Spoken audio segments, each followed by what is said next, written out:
प्राचीन समय की बात है। उज्जैन में राजा भोज राज्य करते थे। वह बड़े दानी और धर्मात्मा थे। उनके बारे में प्रसिद्ध था कि वह ऐसा न्याय करते कि दूध और पानी अलग अलग हो जाए। नगरी में एक किसान का एक खेत था, जिसमें उसने कई साग सब्जी लगा रखी थी। एक बार की बात है कि खेत में बड़ी अच्छी फसल हुई। पूरी जमीन पर तो खूब तरकारियां आईं, लेकिन खेत के बीचों बीच थोड़ी सी जमीन खाली रह गई।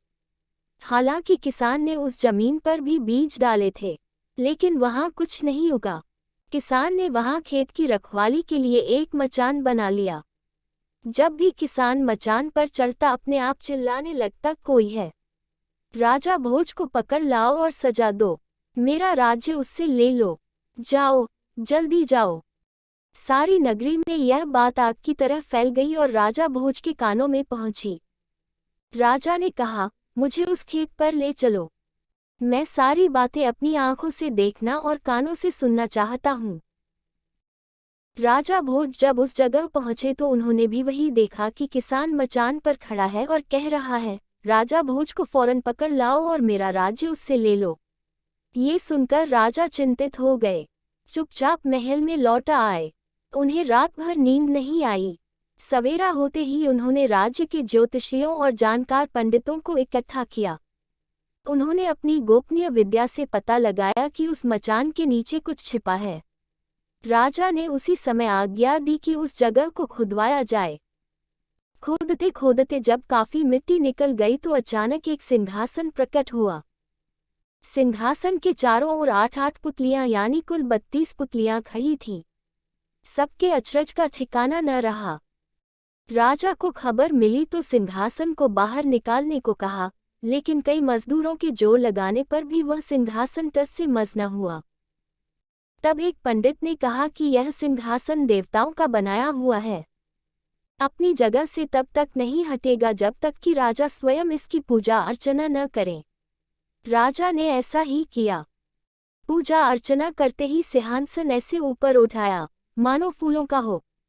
राजा बड़े खुश हुए। सिंहासन में कई तरह के रत्न जड़े थे जिनकी चमक अनूठी थी। सिंहासन के चारों ओर 32 पुतलियां बनी थीं। उनके हाथ में कमल का एक एक फूल था। राजा ने हुक्म दिया कि खजाने से रुपया लेकर सिंहासन दुरुस्त करवाएं।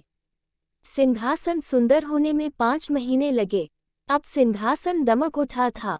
जो भी देखता देखता ही रह जाता। पुतलियां ऐसी लगती मानो अभी बोल उठेंगी।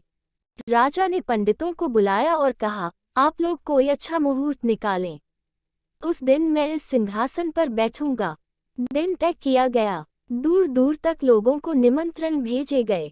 तरह तरह के बाजे बजने लगे। महल में खुशियां मनाई जाने लगी। पूजा के बाद जैसे ही राजा ने अपना दाहिना पैर बढ़ाकर सिंहासन पर रखना चाहा कि सारी पुतलियां खिलखिलाकर हंस पड़ी।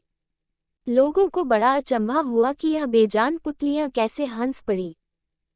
राजा ने अपना पैर खींच लिया और पुतलियों से पूछा, ओ सुंदर पुतलियों, सच सच बताओ कि तुम क्यों हंसी। पहली पुतली का नाम था रत्नमंजरी। राजा की बात सुनकर वह बोली, राजन, आप बड़े तेजस्वी हैं, धनी हैं, बलवान हैं, लेकिन इन सब बातों का आपको घमंड भी है। जिस राजा का ये सिंहासन है वह दानी, वीर और धनी होते हुए भी विनम्र थे, परम दयालु थे। राजा बड़े नाराज हुए।